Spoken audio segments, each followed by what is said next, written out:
We are back for week 4 of August, the 20th to the 27th. We have taken the reins again for the weekly astro forecast. I am Shauna with Smart Astro, and I am here with Christa from Practical Astros. I don't know about you, but we are sweating our heinies off near Chicago lately. It's been Yeah. Yeah, gross. we've had a little bit of reprieve. It's rained a bunch, which sometimes just makes things more mucky.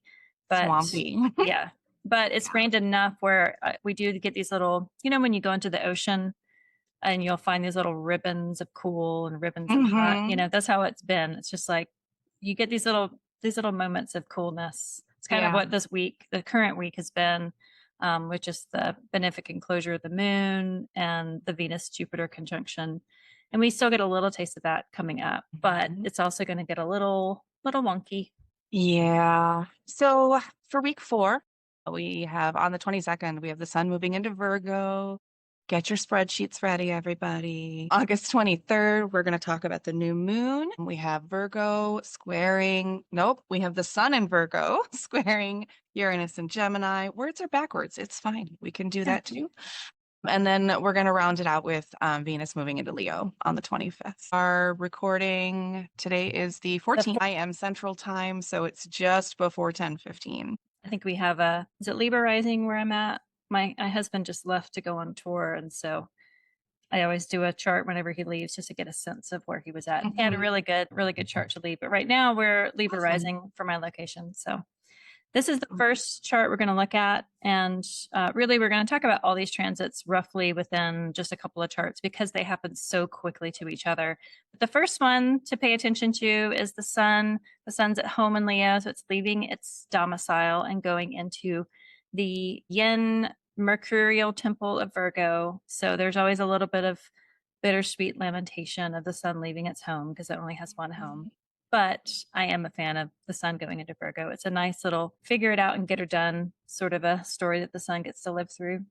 Yeah, it's like the sun loses just a little bit of dignity, but in a more tangible sense, it's like we're starting to break from some of the heat, right? Mm-hmm. The sun's got a little less pressure on it, which is a funny sentence moving into Virgo, less pressure, but I think it works. It's a mutable sign. So all the mutable signs represent that transitional phase. The fixed signs, their job is to like hold steady. And the mutables kind of begin that shift of going back and forth, kind of finding some local room, that mutability. Because the end of Virgo, when Virgo goes into Libra, that's that cardinal tropical point where the sun really does noticeably shift light. It's the vernal equinox, the fall equinox for the northern hemisphere. So this is kind of the beginning of that shifting season, and Mhm. I'm always a fan of Virgo season because it's like I get to kind of layer up a little bit more. As those Mhm. ribbons of coolness start to come in, and I'm not a fan of wearing shorts. Just personally, I always feel just like a big ass dork wearing shorts. So it's like Same. Yep. I get to just like wear long pants and not burn up. I just really like the Virgo season for that. Just more Scarves. comfortable. Yeah, Yeah. just more comfortable. Yeah. Yeah. Hmm. But before we get to that, that we're still it's still hot where we're at. So there is still some heat for that Virgo sun. What are your keywords just for Virgo in general? Oh, well, you touched on something, and I was thinking like readiness for change. We're at that pivot point where the seasons start to change, or we're just about there. And so, you get to crack the windows, you get to, let the fresh air back in. So with that, you get a little bit of maybe purification. You maybe get to do a little bit of that pre-winter clean down. So, exercise your skills in service a little bit, maybe that kind of thing. And because we're in a feminine sign, we get to feel like we're a little bit more receptive Yeah. again, instead of so much exertion in Leo. Yeah. And also, I think doubled up with the fact that the South node's in Virgo, there is a sense of also surrender, reception, rest. It can be kind of acting as that drain, but there is a real beautiful surrender to the South node. And Mhm. having the eclipses are coming up because the node is in the sign. So that's usually kind of a heads up that eclipse season is coming once the sun gets Mhm. into that same sign. And we will have one on the 7th of September. We're not quite there yet. But yeah, that saying that just letting things fall where they may, let the chips fall where they may, but then also evaluating it and getting rid of it. I love the Virgo season for kind of just that disinfecting of things that have stayed around. Yeah. that you maybe didn't have time for, kids going back to school. So maybe you have a little bit more time when the kids are not at home to do those things. Yeah, Yeah. your dog agrees. Like, oh, I can't wait. I wonder what animals think during Virgo season when like everything starts to kind of change back up again. You know, I have one cat that hates the broom and one cat that now loves the broom. And I always think of the broom with Virgo. The broom is very witchy, very practical. It's earthy. It's made out of tangible materials. So maybe for Virgo season, you should buy yourself a new broom as like a symbol of sweeping out the summer and welcoming in Libra. But we are also going to be dealing with something that we haven't really dealt with before, and that's the big clown of Uranus over there in Gemini. We have had Uranus in Taurus for a couple of years, about 7-8 years. This is the first time that we've had the sun squaring Uranus from Virgo to Gemini. So we are going to talk about that, but we are looking at the chart now of the sun going into Virgo, and then approximately 10 hours later, the moon goes into Virgo, which I think is great. It's also very cute that there's 2 new moons in Virgo, one at 0 degrees and then one at 29 degrees. It's like bookending the cleanliness, the obsessive cleanliness that a new moon in Virgo can often bring. I think it's just really precious that there's 2 new moons. It's like a blue moon of Virgo. And this is happening again, like within, what was it, like 12 hours, I think, after the sun goes in. Yeah, I think it's literally, I was trying to math it out and my brain was killing me. So 9.5, 10 hours, something like that. Yeah. So it's really very quick that we get that new moon.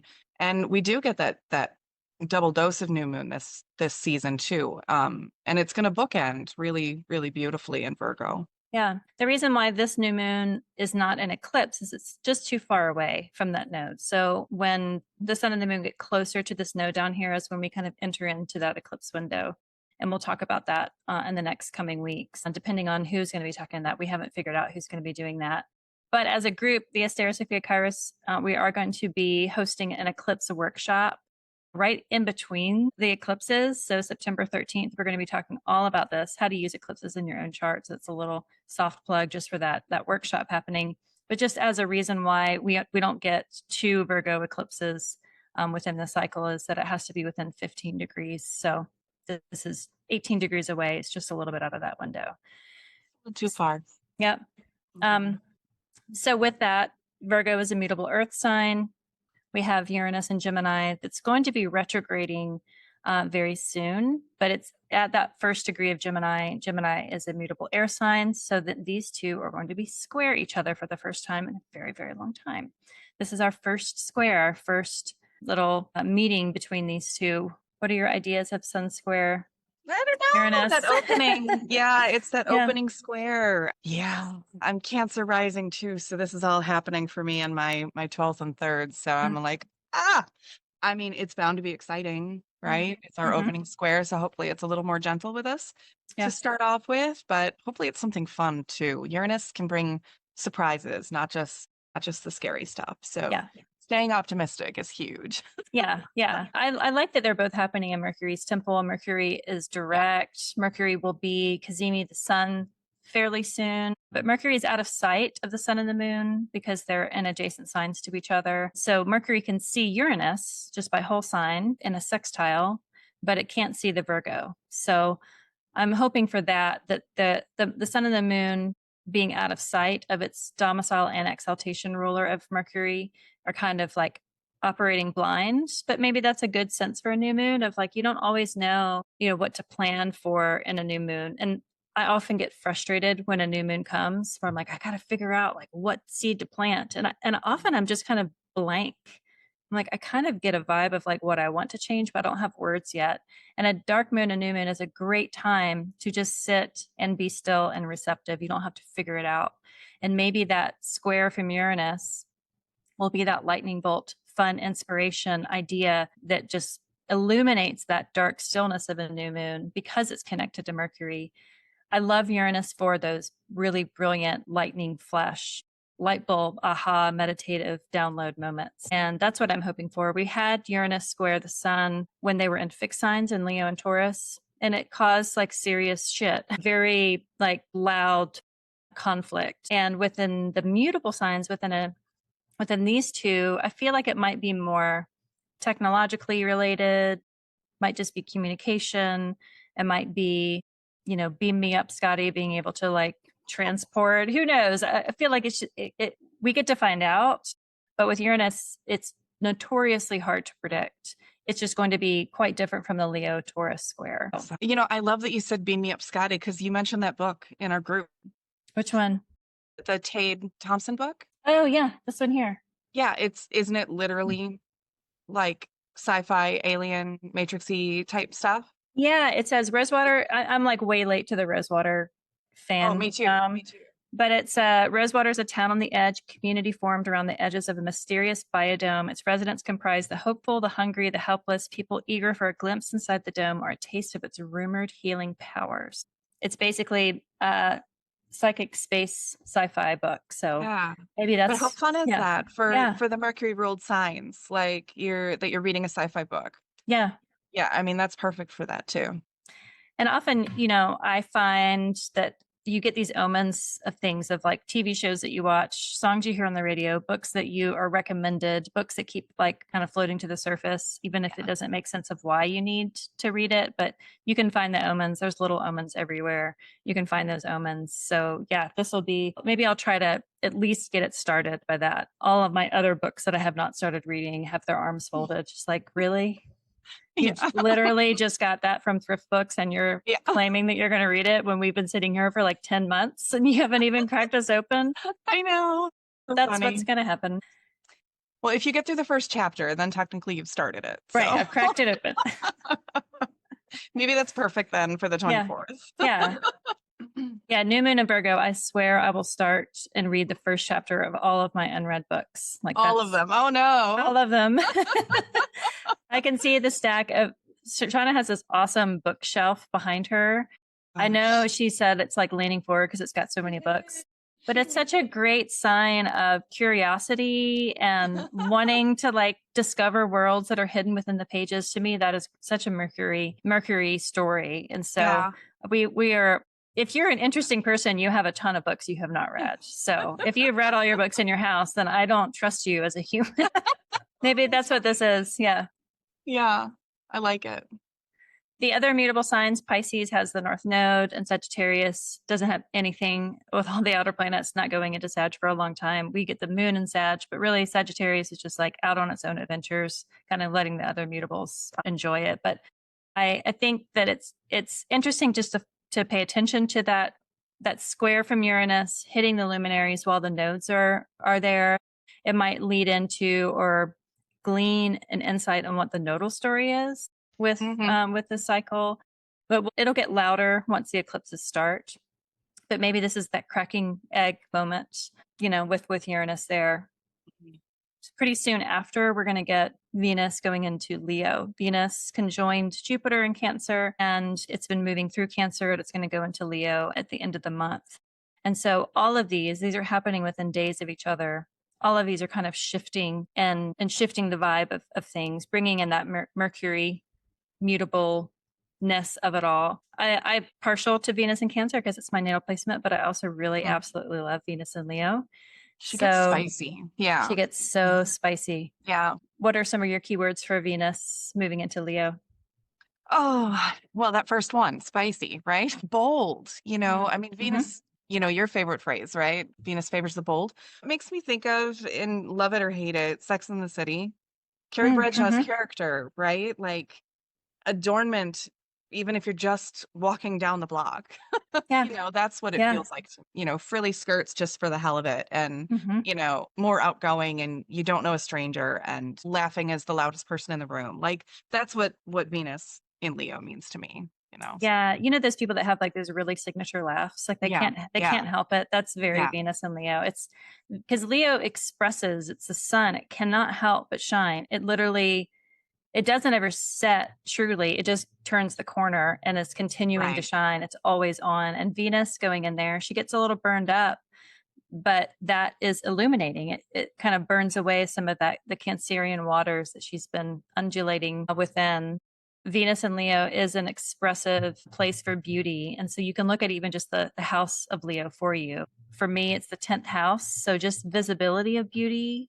And speaking of, I got two little kittens as I'm talking about Leo. The cats show up. The visibility of beauty. And so is that going to be for Scorpio risings with Leo in the 10th? Is that just making your wardrobe where your visibility within people is spicier, more adventurous, or is it just going and seeing, being visible in front of more art, like going to art exhibits or installations or museums or festivals? For Cancer risings, it's your second house. So, how do you see that with Venus going into your second? No, I hope smart spending. I really hope, but I could definitely see, it's back to school time. So it's like it's the new outfits. It's it's that kind of thing also. I think mine starts a little bit sooner than yours does. Cam goes back next week, but it's the getting up in the morning and maybe trying new hairstyles, that kind of thing too.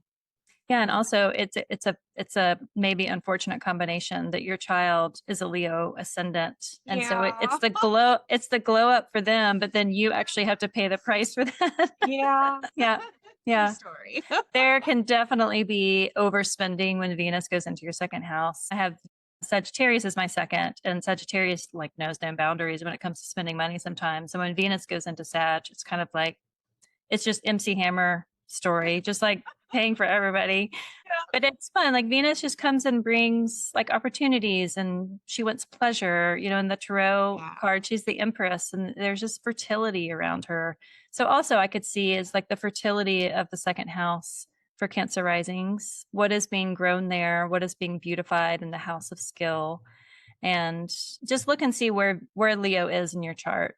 I also for Virgo risings, having Leo there in the 12th as finding the ease and the beauty of solitude. And I love forest bathing for 12th house signification, just finding the joy in that hermitage. If you have a little tree house, or my kid has a playground that he doesn't use anymore. So I was thinking of using it as a little reading nook, hermitage, beautifying that up, just you can find the warmth wherever Leo is. And when Venus comes in, she just brings beauty to that warmth. So I think it'll soften and kind of glow up any sort of disruption that the mutable angles have for this week. So yeah, I think that's it. I think there's going to be some shift, some change, preparation for the eclipses that are coming, but overall kind of a fun folly week. Yeah, I'm thinking back to that Uranus new moon situation too, or Uranus luminaries. I'm hoping we get a good couple of safe storms, but even just a couple days ago we had some really wild lightning storms that charge up again, and hopefully as we're moving into the equinox and the nodes moving, that we're going to have some cool down for that. Yeah, I think we've tackled it. Well, and the final note is the other outer planets are also at 1 degree. They're retrograde. So Pluto's at 1 degree 56 minutes Aquarius. Neptune is at 1 degree 34 minutes Aries. Neptune will be retrograding back into Pisces fairly soon. It'll follow Saturn. All of them are still in contact with each other. Mars is over here in Libra. It's away from that direct trine or opposition, depending on what planet you're looking at, with the outers. But it's still there, activating that Libra house. So all the air is really kind of turned on. And that mutability of the new moon. I mean, I love new moons just for finding that stillness to see what wants to grow. But I feel like it'll be accelerated. It won't be a gentle new moon as it often is in Virgo, because of that kind of that electric jabbing of Uranus there. So good luck to us all and have fun with it. Yeah, keep a handle on your patience. Or just go ahead and write out some apologies that you're willing to sign. Yeah. Just scribble on notebooks. Yeah. All right. Well, thanks for joining us this week. And Sean and I will be back next week to close out the month.